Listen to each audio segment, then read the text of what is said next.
प्रियंका चोपड़ा के वालिद डॉक्टर अशोक चोपड़ा ने एक भरपूर जिंदगी गुजारी है, लेकिन जब उन्हें कैंसर की तशखीस हुई तो उन्हें मजीद इलाज के लिए बोस्टन ले जाना पड़ा। प्रियंका की वालिदा डॉक्टर मधु चोपड़ा ने हाल ही में एक इंटरव्यू में उस मुश्किल वक्त को याद किया और बताया कि किस तरह ऋतिक रोशन और राकेश रोशन ने उनके खानदान की मदद की।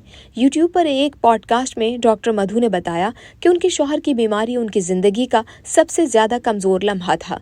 उनका कहना था कि उनकी सेहत में कुछ पेचीदगियां थीं और चूंकि उनके कुछ रिश्तेदार अमेरिका में थे और वो उनसे इलाज के बारे में बात कर रही थी। मधु ने कहा कि मेरे शौहर बहुत बीमार थे तो मेरे भाई ने कहा कि अगर तुम्हें लगता है कि उनके जिंदा रहने का 5% भी इम्कान है तो उन्हें बोस्टन ले आओ। और ये भी एक चैलेंज था उन्हें तैयारे पर ले जाना, क्योंकि कोई भी एयरलाइन इतने संगीन मर्ज में मुब्तला मरीज को तवील सफर पर ले जाने के लिए राजी नहीं थी।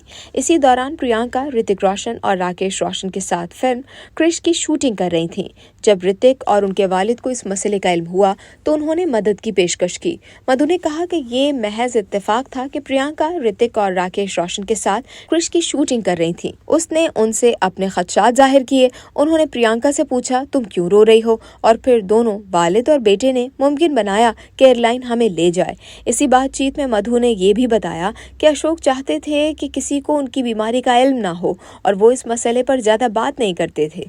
मधु ने कहा कि उन्होंने मुझे कहा कि किसी को मत बताओ, खानदान में भी नहीं, हम खुद ही इससे निमट लेंगे। ये सबसे मुश्किल वक्त था और जब इस पहाड़ जैसे मजबूत इंसान को आहिस्ता आहिस्ता कमजोर होते देख रही थी, क्योंकि वो अपनी परेशानियां और फिक्रें शेयर नहीं करते थे और सब कुछ अंदर ही अंदर सह जाते थे, तो मुझे इंतहाई दुख होता था। याद रहे कि बिलाखिर अशोक चोपड़ा 8 साल तक उस मर्ज का मुकाबला करते हुए 2013 में चल बसे।